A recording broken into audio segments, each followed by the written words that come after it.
Esta narración Prefacio. Esta narración nació mientras se narraba, hasta convertirse en una historia de la Gran Guerra del Anillo e incluir muchos atisbos de la historia aún más antigua que la antecede. Fue iniciada poco después de haberse escrito El Hobbit y antes de que se publicase en 1937, pero no continué esta secuela, pues primero deseé completar y ordenar la mitología y las leyendas de los días antiguos que habían empezado a cobrar forma años antes. Quería hacer esto para mi propia satisfacción y tenía pocas esperanzas de que a otra gente pudiera interesarle este trabajo, sobre todo porque era de inspiración originariamente lingüística y fue comenzado para proporcionar un necesario fondo histórico a las lenguas élficas. Cuando aquellos a quienes solicité opinión y consejo cambiaron pocas esperanzas por ninguna esperanza, volví a la secuela animado por los lectores que me pedían más información sobre los hobbits y sus aventuras.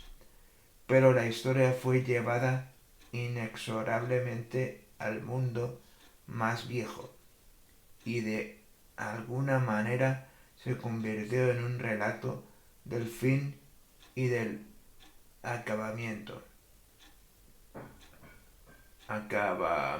sí, de ese mundo antes de que fuera contado el principio y el medio. El proceso había comenzado mientras escribía El Hobbit, donde hay ya algunas referencias al material más antiguo. Elrond, Gondolin, los altos elfos y los orcos, así como lo que había alcanzado a vislumbrar en cosas que eran más altas o más profundas o más oscuras que la superficie. Urin, Moria, Gandalf, el Ningromante,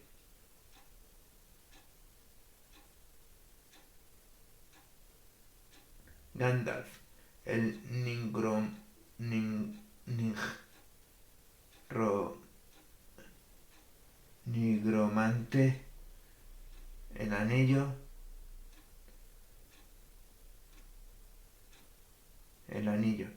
el descubrimiento del significado de estos atismos y de la relación que tenían con las viejas historias me llevó a la tercera edad y a su culminación en la Guerra del Anillo. Aquellos que requirieron más información sobre los hobbits la consiguieron eventualmente, pero tuvieron que esperar un largo tiempo, pues la composición del Señor de los Anillos continuó a intervalos desde 1936 y 1937, periodo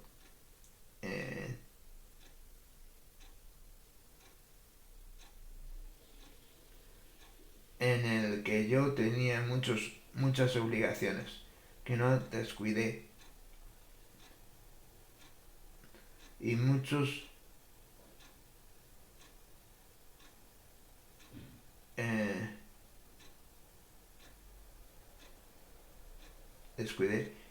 otros intereses como profesor que muy a menudo me absorbían. El retraso se alargó, por supuesto, con el estallido de la guerra en 1939. El año concluyó cuando el relato no había alcanzado aún el fin del libro, y a pesar de la oscuridad de los próximos 5 años, descubrí que ahora la historia no podía ser abandonada por completo, y continué adelante principalmente de noche, hasta que llegué a la tumba de Balin en Moria. Allí me detuve un largo rato. Pasó casi un año antes que retomara la historia, y a fines de 1941 llegué a Lothlórien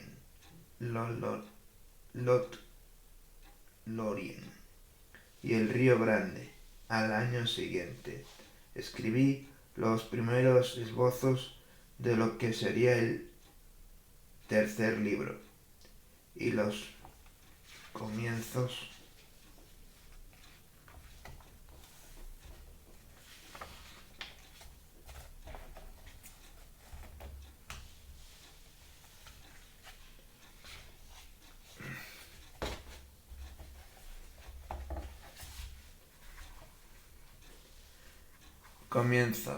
de los capítulos 1 a 3 del libro quinto.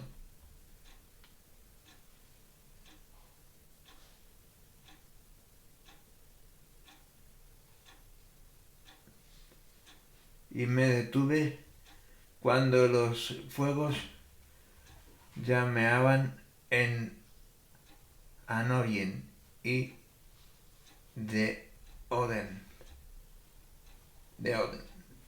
Llegó al sagrario. La visión se había apagado y no era tiempo de ponerse a pensar. Fue en 1944 cuando, abandonando los cabos sueltos y perplejidades de una guerra que me tocaba conducir, me obligué a narrar el viaje de Frodo a Mordor. Estos capítulos, que eventualmente